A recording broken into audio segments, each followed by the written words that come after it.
The following hadith, hadith number 1862. عن عائشة رضي الله عنها قالت قال النبي صلى الله عليه وسلم من نذر أن يطيع الله فليطعه ومن نذر أن يعصي الله فلا يعصه. And the hadith is collected by Imam Bukhari, may Allah have mercy on him. So Aisha, may Allah be pleased with her, said, whoever vows to obey Allah, then he should do so. But whoever vows to disobey Allah, he should not do so. So we have a vow, and the vow requires fulfillment or ransom or kafara. An-nadhr is one of the greatest acts of worship. It's similar to dua, because when you say lillahi alayya, I owe Allah, or I vow to do this, khalas, you're bound to do this. Only if it is lawful, only if it is an act of worship, only if it is pleasing to Allah. But sometimes, out of foolishness, out of anger, we make wrong vows. I have an issue with my brother, let's say. So I say, Wallahi, I will never visit him anymore. Why? Because last time I visited him, he didn't even offer me food. Or his wife was not really welcoming. Say, no more. I'm not even talking to him. Wallahi, I ain't talking to my mother-in-law anymore.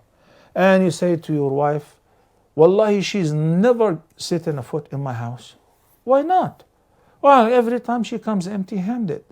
She never brought a gift. So at the time of anger, you made a vow, or you swore to Allah, and you confirmed your oath that I'm not going to do this, or I'm going to do that. This is haram. So if you happen to make a vow, and the vow entails disobeying Allah, Allah is the one on whose name you've taken the vow, says break it and pay the expiation. What is the expiation for the vow, whether it's good vow or a bad vow? A good vow, like somebody says, Lillahi alayya, I should never smoke after today.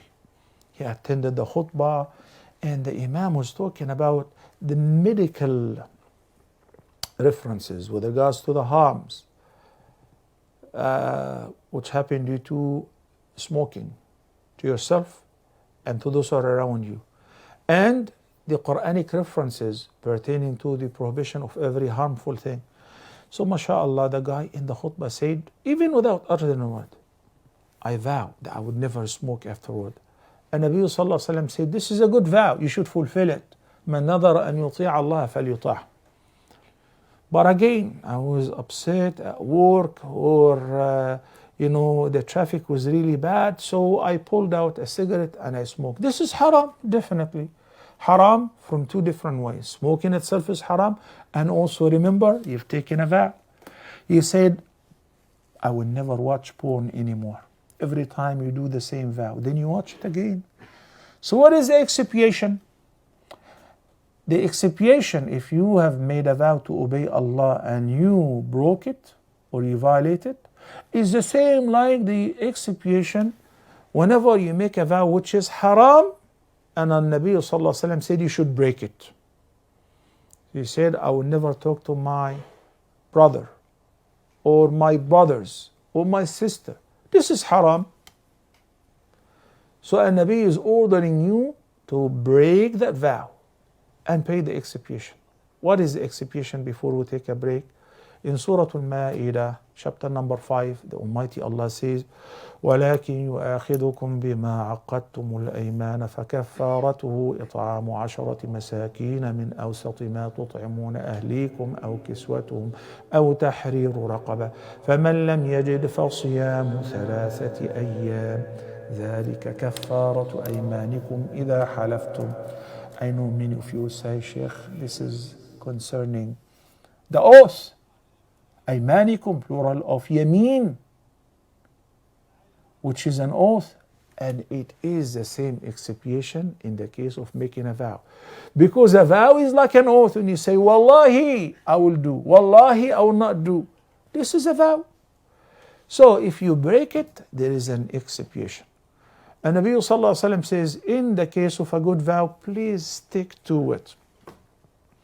Somebody and his wife were struggling to have a child. So he says, Lillahi alayya, if my wife would conceive, inshallah, I'm going to distribute the meat of a whole cow. This is a couple $1,000s. Now his wife conceived and she gave a child. MashaAllah, she gave birth to a child. And he's beautiful, or to twins. Hey, man, what about the vow? Sheikh, is there a way to give something different? Because it's expensive, Nabi Sallallahu Alaihi Wasallam said, be careful. If you're capable to fulfill the vow, you must fulfill it if it is an act of obedience or doing something lawful. And you should not go to the expiation, because this is playing gimmicks with Allah. You cannot afford that. And if it is something haram that you vowed, don't do it, and go ahead and pay the expiation